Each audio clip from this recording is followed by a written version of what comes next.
ਵੀ ਨਹੀਂ ਸੀ, ਜੋ ਇੱਕ ਮੁਹਤਾਜ ਨੂੰ ਮੁਸ਼ਕਲ ਵਿੱਚ ਛੱਡ ਕੇ ਅਗਾਂਹ ਲੰਘ ਗਿਆ ਸੀ।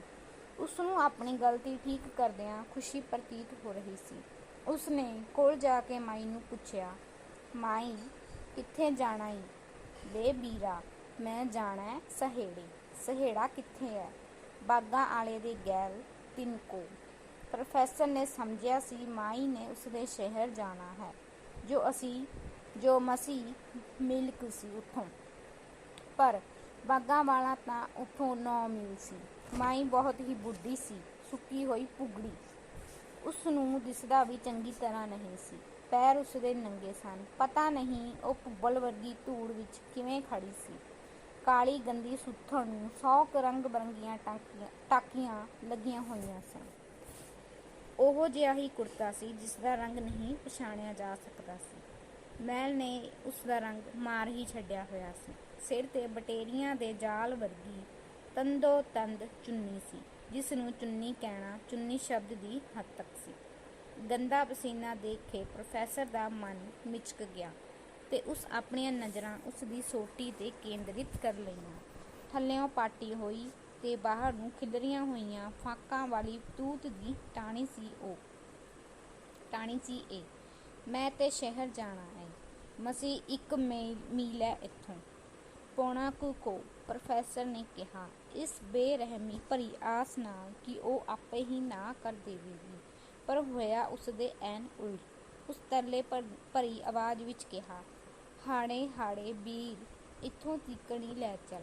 ਪ੍ਰੋਫੈਸਰ ਨੂੰ ਸੱਪ ਦੇ ਮੂੰਹ ਵਿੱਚੋਂ ਕੋੜ ਕਿਰਲੀ ਵਾਲੀ ਅਖੌਤ ਯਾਦ ਆਈ। ਉਸ ਕਿਹਾ, ਮਾਈ, ਬਹਿ ਜਾ ਪਿੱਛੇ। ਕਿੱਥੇ ਬੈਠਾਂ? ਕਿਵੇਂ ਬੈਠਾਂ? ਮੈਨੂੰ ਚੁੱਕ ਕੇ ਚੜ੍ਹਾ ਲੈ। ਨਾਲੇ ਆ ਲੈ ਮੇਰਾ ਥੈਲਾ। ਗੰਦੇ ਥੈਲੇ ਵਿੱਚ ਇੱਕ ਗੰਦਾ ਪਾਟਾ ਹੋਇਆ ਡੱਬੀਦਾਰ ਖੇਸ ਸੀ।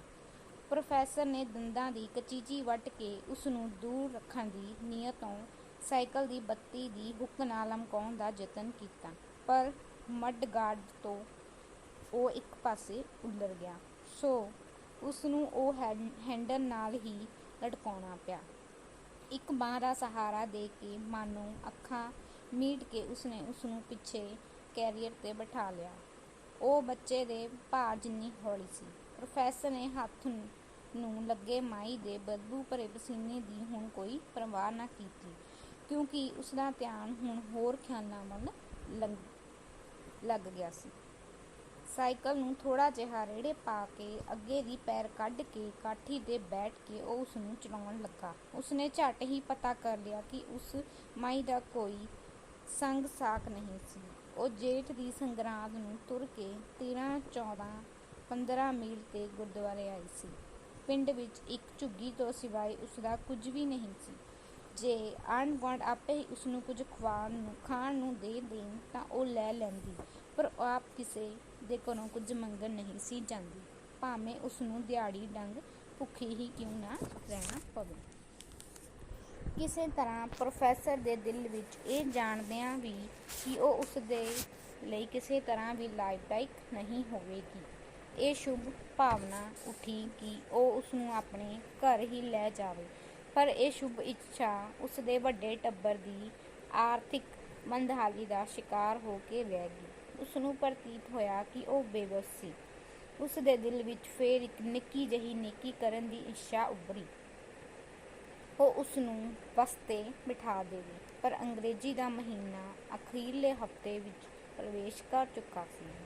ਉਸਨੂੰ ਪਤਾ ਸੀ ਕਿ ਉਸਦੀ ਜੇਬ ਵਿੱਚ ਕੁੱਲ 30 ਨਵੇਂ ਪੈਸੇ ਹਨ ਤੇ ਇਹ ਪੈਸੇ ਤਾਂ ਮਸੀਂ ਉਸਨੂੰ ਉਸਦੀ ਮੰਜ਼ਿਲ 'ਤੇ ਅੱਧ ਵਿੱਚ ਵੀ ਨਹੀਂ ਅਪੜਾ ਸਕਣਗੇ। ਪਰ ਚਲੋ ਅੱਧ ਤੱਕ ਹੀ ਸਹੀ, ਇਸਦਾ ਕੁਝ ਭਾਰ ਤੇ ਹਲਕਾ ਹੋਵੇਗਾ। ਪ੍ਰੋਫੈਸਰ ਨੇ ਸੋਚਿਆ, ਮੈਂ ਕਹਿ ਦੇਵਾਂਗਾ ਕਿ ਉਹ ਅੱਗੋਂ ਦਿਨ ਢਲੇ ਤੁਰੇ ਤੇ ਮੂਰਖਤਾ ਨਾਲ ਪੈਰ ਨਾ ਸਾੜੇ। ਪਰ ਅਚਾਨਕ ਉਸਦੇ ਸਾਹਮਣੇ ਨੰਨ੍ਹੇ ਦਿਨੇਸ਼ ਦਾ ਚਿਹਰਾ ਆਣ ਖਲੋਤਾ, ਜਿਹੜਾ ਦਿਨ ਚੜ੍ਹਦਿਆਂ ਹੀ ਰਸ ਦੀ ਰੱਟ ਲਗਾ ਦਿੰਦਾ ਸੀ। ਤੇ ਰਸ ਵੀ ਕੋਈ ਸੁਗਾਤ ਹੈ, ਸੁੱਕੀ ਹੋਈ ਰੋਟੀ, 3 ਨਵਿਆਂ ਪੈਸਿਆਂ ਦੀ। ਤੇ 3 ਨਵੇਂ ਪੈਸੇ ਵੀ ਕੋਈ ਆਪਣੇ ਬੱਚੇ ਤੇ ਉਸਦੀ ਖੁਸ਼ੀ ਲਈ ਨਾ ਖਰਚ ਸਕੇ ਤੇ ਉਸਨੂੰ ਸਾਰਾ ਦਿਨ ਰੋਂਦਾ ਰੱਖੇ। ਫਿਰ ਉਹ ਸੋਚਣ ਲੱਗਾ, ਤੇ ਇਹ ਬੁੱਢੇ ਜਿਨ੍ਹਾਂ ਦਾ ਕੋਈ ਨਹੀਂ, ਇਹਨਾਂ ਦਾ ਕੀ ਬਣੇ? ਇਹਨਾਂ ਦੀ ਪਾਲਣਾ ਕੌਣ ਕਰੇ? ਜੇ ਕੋਈ ਵੀ ਨਾ ਕਰੇ ਤਾਂ ਇਹ ਮੰਗਤਿਆਂ ਦੀਆਂ ਫੌਜਾਂ ਵਿੱਚ ਭਰਤੀ ਹੋਣ ਕਿ ਨਾ? ਮੈਂ ਕੁਝ ਪੈਸੇ ਲੋਕਾਂ ਕੋਲੋਂ ਮੰਗ ਕੇ ਤਾਂ ਕੁਝ ਆਪਣੇ ਕੋਲੋਂ ਪਾ ਕੇ ਇਸ ਮਾਈ ਨੂੰ ਬਾਗਾਂ ਵਾਲੇ ਦੀ ਟਿਕਟ ਲੈ ਦਿਆਂ। ਝੱਟ ਹੀ ਉਹ ਹੋਰ ਤਰ੍ਹਾਂ ਸੋਚਣ ਲੱਗ ਪਿਆ। ਪੈਸੇ ਮੰਗਾਂਗਾ ਤਾਂ ਲੋਕੀ ਕਹਿਣਗੇ ਪ੍ਰੋਫੈਸਰ 8 ਆਨਿਆਂ ਦੇ ਪੈਸੇ ਵੀ ਆਪਣੇ ਕੋਲੋਂ ਨਹੀਂ ਖਰਚ ਸਕਦਾ ਤੇ ਮੇਰੀਆਂ ਸਲਾਮਾਂ ਮੈਥੋਂ ਖੁੱਸ ਜਾਣਗੀਆਂ। ਉਸ ਦੇ ਵਿਚਾਰਾਂ ਨੇ ਹੋਰ ਪਾਸੇ ਪਰਤਾਇਆ। ਅੱਛਾ, ਮੈਂ ਆਪ ਹੀ ਉਸਨੂੰ ਬਾਗਾਂ ਵਾਲੇ ਤੱਕ ਕਿਉਂ ਨਾ ਛੱਡ ਆਵਾਂ। ਹੁਣ ਉਸਨੂੰ ਆਪਣੇ ਬੁਢੇਪੇ ਦਾ ਅਹਿਸਾਸ ਹੋਇਆ, ਜਿਸ ਨੂੰ ਉਹ ਕਦੇ ਕਿਸੇ ਸਾਹਮਣੇ ਨਹੀਂ ਸੀ ਮੰਨਦਾ। ਨਾਲੇ ਉਸ ਰੋਟੀ ਵੀ ਹਾਲੀ ਖਾਣੀ ਸੀ। ਥਕਾਵਟ ਨਾਲ ਉਸ ਚੂਰ ਹੋ ਜਾਣਾ ਸੀ ਤੇ ਉਸ ਕੋਲੋਂ ਪੜ੍ਹਾਉਣ ਲਈ ਪੜ੍ਹ ਲਿਖ ਨਹੀਂ ਸੀ ਹੋਣਾ। ਜਮਾਤ ਵਿੱਚ ਗੱਪਾਂ ਮਾਰਨ ਦੀ ਉਸਦੀ ਆਦਤ ਨਹੀਂ ਸੀ ਅਤੇ ਪੈਸੇ ਲੈ ਕੇ ਤਸੱਲੀ ਨਾਲ ਨਾ ਪੜ੍ਹਾਉਣਾ ਉਹ ਪਾਪ ਸਮਝਦਾ ਸੀ। ਉਸਨੂੰ ਜੇਬ ਵਿਚਲੇ ਪੈਸਿਆਂ ਨਾਲ ਬੁੱਢੀ ਦੀ ਸਹਾਇਤਾ ਕਰਨ ਦਾ ਫੇਰ ਉਲੇਲ ਉੱਠਿਆ, ਪਰ ਝੱਟ ਹੀ ਉਸਨੂੰ ਚੇਤਾ ਆਇਆ ਕਿ ਉਸਨੇ ਧੋਬੀ ਦੀ ਧੁਆਈ ਵੀ ਦੇਣੀ ਹੈ ਤੇ ਧੋਬੀ ਇੱਕ ਅੱਧਾ ਤਗਾਦਾ ਵੀ ਕਰ ਗਿਆ ਸੀ। ਸ਼ਹਿਰ ਦਾ ਮੋੜ ਆ ਗਿਆ ਸੀ ਤੇ ਨਾ ਚਾਹੁੰਦਿਆਂ ਵੀ ਪ੍ਰੋਫੈਸਰ ਨੇ ਕਿਹਾ, ਮਾਈ ਸ਼ਹਿਰ ਆ ਗਿਆ ਹਾਂ, ਮੈਂ ਸ਼ਹਿਰ ਨੂੰ ਮੁੜ ਜਾਣਾ। ਤੇ ਸਾਈਕਲ ਤੇ ਬ੍ਰੇਕ ਲਾ ਕੇ ਰੋਕ ਦਿੱਤਾ। ਮਾਈ ਨਾ ਉਤਰੀ।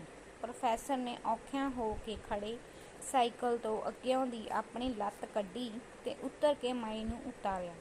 ਉਸ ਦਾ ਗੰਦਾ ਥੈਲਾ ਲਾ ਕੇ ਉਸਨੂੰ ਫੜਾਇਆ। ਕਮੇਟੀ ਦੀ ਚੌਂਕੀ ਦਾ ਬਾਬੂ ਘਿਰਨਾ ਭਰੀ ਨਜ਼ਰ ਨਾਲ ਪ੍ਰੋਫੈਸਰ ਨੂੰ ਦੇਖ ਰਿਹਾ ਸੀ ਕਿ ਬਾਗਾਂ ਵਾਲੇ ਦੀ ਬੱਸ ਮੋੜ ਤੇ ਆਣ ਖਲੋਤੀ। ਬੱਸ ਚਲੀ ਗਈ, ਪਰ ਪ੍ਰੋਫੈਸਰ ਨੇ ਕਿਤੇ ਮਜਬੂਰੀ ਵਿਚਕਾਰ ਝੂਟੇ ਲੈਂਦਾ ਰਿਹਾ ਅਤੇ ਆਖਰ ਮਜਬੂਰੀ ਦੇ ਹੱਥੋਂ ਹਾਰ ਖਾ ਬੈਠਾ। ਉਸ ਘਰ ਜਾਣ ਲਈ ਜਦ ਸਾਈਕਲ ਮੋੜਿਆ ਤਾਂ ਲਾਲ ਚੀਰੇ ਤੇ ਸਧਾਰਨ ਕੱਪੜਿਆਂ ਵਾਲਾ ਸਾਈਕਲ ਸਵਾਰ ਸ਼ਹਿਰੋਂ ਮੁੜ ਆ ਰਿਹਾ ਸੀ। ਪ੍ਰੋਫੈਸਰ ਉਸ ਪੱਥਰ ਦਿਲ ਇਨਸਾਨ ਨੂੰ ਕੁਝ ਨਾ ਕਹਿਣਾ ਚਾਹੁੰਦਿਆਂ ਵੀ ਕੁਝ ਕਹਿਣਾ ਚਾਹੁੰਦਾ ਸੀ ਕਿ ਸਾਈਕਲ ਸਵਾਰ ਨੇ ਮਾਈ ਨੂੰ ਦੇਖੇ ਕਿਹਾ, ਆ ਗਈ ਏ ਮਾਂ, ਛੇਤੀ ਹੀ ਆ ਗਈ ਏ। ਮੇਰਾ ਕੰਮ ਵੀ ਛੇਤੀ ਹੀ ਮੁੱਕ ਗਿਆ। ਚੱਲ ਬੈਠ, ਮੈਂ ਤੇ ਬਾਗਾਂ ਵਾਲੇ ਧੀਕ ਜਾਣਾ। ਤੈਨੂੰ 2 ਪੈਰ ਗਾਂ ਸਹੇੜੇ ਹੀ ਛੱਡ ਆਊਂ। ਵੀਰ, ਉਹ ਦੂਜਾ ਵੀਰ ਇੱਥੋਂ ਤੱਕ ਲੈ ਆਇਆ, ਜਿੰਦਾ ਰਹਿਣਾ। ਛੇਤੀ ਹੀ ਆ ਗਈ ਹੈ। ਪ੍ਰੋਫੈਸਰ ਨੇ ਆਪਣੇ ਸਾਈਕਲ ਦਾ ਸਟੈਂਡ ਲਾ ਕੇ ਮਾਈ ਨੂੰ ਚੁੱਕ ਕੇ ਲਾਲ ਚੀਰੇ ਵਾਲੇ ਦੇ ਕੈਰੀਅਰ ਤੇ ਬਿਠਾਇਆ ਤੇ ਉਸ ਦਾ ਥੈਲਾ ਉਸਦੇ ਸਾਈਕਲ ਦੇ ਹੈਂਡਲ ਨਾਲ ਲਮਕਾ ਦਿੱਤਾ।